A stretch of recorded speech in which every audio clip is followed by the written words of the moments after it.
le colostrum qui est le premier lait, qui est produit tout juste après l'accouchement et qui est un liquide jaunâtre, qui est très riche en protéines, en glucides aussi plus ou moins, et d'autres éléments, des vitamines, dont le nouveau-né a besoin. Pourquoi? Parce que son appareil digestif n'est pas encore adapté à consommer du n'importe quoi. Et ce lait-là, le premier lait-là, est un peu léger et il est vraiment adapté à l'alimentation du nouveau-né. Donc, le colostrum est un liquide adapté qu'il faut forcément donner à l'enfant. Voilà. Évitez de dire que le colostrum n'est pas fait pour l'enfant. On voit dans certaines traditions, on recueille, on veut jeter. Non, il faut bel et bien donner le colostrum à l'enfant parce que le colostrum est conçu pour l'enfant, pour le nouveau-né. Donc, il faut lui donner ça. Ensuite, le deuxième point, c'est que le lait, il est vraiment adapté. Même après, quand il va commencer à produire du lait, est un aliment adapté donc, à la nutrition.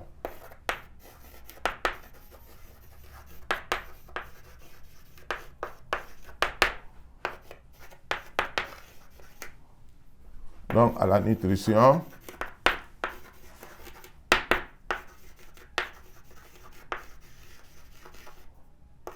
du nouveau-né.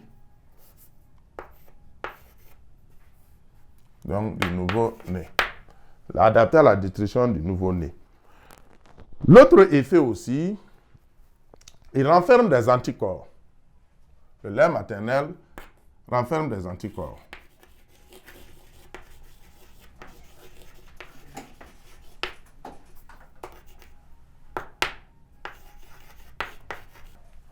Donc, des anticorps qui procurent une immunité à l'enfant.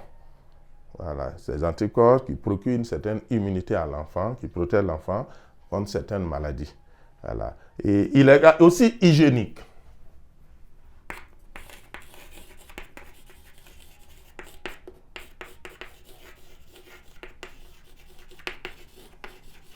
Il est hygiénique. Et je vais quand même ouvrir une parenthèse. Et quand je dis il est hygiénique, c'est-à-dire que le lait même qui est produit, il n'y a pas de problème. Maintenant, il faut éviter qu'une fois que le lait est à l'extérieur, qu'il soit en contact avec des germes microbiens. Voilà, je fais ici référence aux femmes qui souvent vont enlever leur lait par des tire-laits ou autres et qui vont donc, je sais pas, laisser ça à la disposition des bonnes ménagères, des nonos, qui souvent peuvent donc contaminer le lait par la mauvaise conservation. À ce moment, ça devient dangereux. C'est un aliment qu'il faut donc bien conserver. Et si c'est recueilli dans un récipient propre, qui ne renferme pas de germes, bien sûr, en ce moment, il est hygiénique. Il est hygiénique parce que, à la production, la mère n'étant pas infectée, bien sûr, par une maladie infectieuse, l'enfant sera à l'abri. C'est pourquoi souvent, pour certaines maladies comme le VIH et autres, souvent on déconseille aux femmes d'allaiter parce qu'en ce moment, il peut y avoir un risque d'infection. Sinon, à part ça, si la femme est bien portante, le lait est vraiment hygiénique. Il n'a pas de problème. On doit allaiter l'enfant avec. Mais si la femme a des soucis de santé, en ce moment, souvent on peut déconseiller et on peut donc passer au biberon. Voilà. Donc, l'autre élément important, en plus donc du fait que c'est un aliment hygiénique, il va renforcer la relation mère-enfant.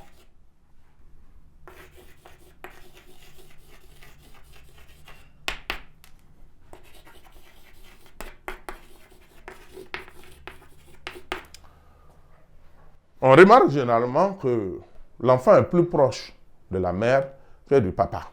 Ça peut s'expliquer. En plus de porter l'enfant 9 mois, on va donc, un enfant qui a été allaité, bien sûr par sa maman, aura une affection donc, pour cette mère. On n'a pas dit que les enfants n'ont pas d'affection pour leur père, mais le fait d'allaiter l'enfant, ça rapproche, ça crée une complicité entre les deux. Entre les deux, ce qui fait que on n'est jamais trop vieux pour sa mère. Hein? Voilà, même il y a des gens de 60 ans, si la maman est toujours là, vous allez voir que cette relation-là, cette complicité-là demeure. Et l'allaitement y est pour quelque chose. Parce que si nous prenons deux enfants, un enfant qui a été allaité par la femme, et l'autre enfant, peut-être, je ne sais pas, pour des raisons autres, n'a pas été allaité par la même femme. Bien sûr, les deux enfants sont des enfants de la femme. Vous allez voir que la relation avec l'enfant qui a été allaité est plus forte que l'enfant qui n'a pas été allaité. Donc, c'est vraiment naturel. Donc, c'est pourquoi on dit que l'allaitement renforce la relation mère-enfant. Et puis aussi, un dernier point, on peut noter que c'est un plaisir. C'est un plaisir partagé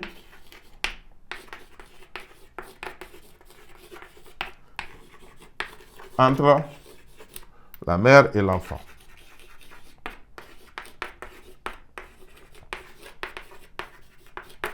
C'est vrai que de nos jours, on entend nos jeunes mamans et jeunes mères dire que quand ils allaitent l'enfant, ça va déformer leur sein, etc., etc. Mais en réalité, bon, c'est pas toujours vrai. Voilà, il y a beaucoup de facteurs qui peuvent aboutir à ça. Mais ce qui est sûr, quand vous remarquez une mère qui allaite son bébé, c'est vraiment une joie pour une femme d'allaiter l'enfant. Et quand vous regardez l'enfant, son comportement envers la mère, et sa mère, pendant qu'il est en train de téter, c'est joli à voir. Et l'enfant aussi, il est heureux. C'est des moments souvent de partage vraiment de cette relation, de cette complicité. Donc, qui fait que ça crée vraiment une complicité et ça crée un lien fort entre les deux. Donc, voilà donc les points que nous allons retenir, surtout pour le lait maternel, les bénéfices du lait maternel. Donc, il y en a beaucoup d'avantages. Et donc, pour les avantages, nous retournons déjà. D'abord, ça commence par le colostrum, qui est le premier lait, qui est très adapté à l'alimentation de l'enfant. L'enfant qui vient de naître dans l'appareil digestif, qui n'est pas encore adapté. Donc, l'appareil digestif n'est pas encore adapté à manger de n'importe quoi. Donc, ce lait qui est le colostrum, là, il a besoin de ça. Donc, il ne faut pas lui priver de ce lait-là. Il faut lui donner le colostrum parce que le colostrum est conçu pour lui.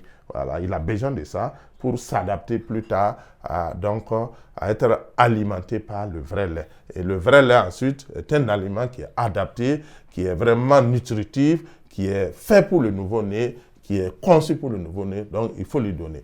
Et l'allaitement va renforcer le système immunitaire, donc parce que ça renferme des anticorps, bien sûr maternels. Pour le moment, le nouveau-né n'a pas encore produit ses propres anticorps.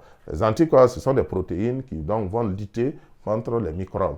Donc, ça va permettre à l'enfant, effectivement, de lutter contre ces agresseurs, contre ces microbes-là, à cause des anticorps que le lait renferme. Ensuite, il y a le côté hygiénique du lait, qui est un aliment, en tout cas, tel que produit du sein, la maman étant bien portante, normalement le lait n'a pas de souci. Le lait n'a pas de souci. Mais, comme je l'ai dit, il faut faire attention, dès que ça sort, si c'est recueilli dans un biberon qui contient des germes microbiens, bien sûr, on va contaminer l'enfant avec ça. Donc, il faut faire attention aussi avec le récipient qui va recueillir l'enfant et le lait. Ensuite, ça renforce la relation mère-enfant. Voilà, des relations de complicité qui vont durer toute la vie et on est toujours très proche de sa mère. Et donc, c'est vrai qu'elles nous ont porté 9 mois dans l'utérus, mais après encore, on a donc tété pendant au moins 18 mois. Et je vais dire, on continue toujours de téter, hein, même si c'est à distance, parce que à chaque fois qu'on va à nos mamans, qu'on passe à nos mamans, même si elles ne sont plus là, il y a toujours cette relation qui reste. C'est le plus physique, mais ça peut être à distance. Voilà, parce que c'est pour la vie et pour toujours. Donc, le plaisir partagé entre la mère et l'enfant. Donc, il suffit de regarder une femme qui donne à téter à son bébé. C'est un plaisir qui est partagé.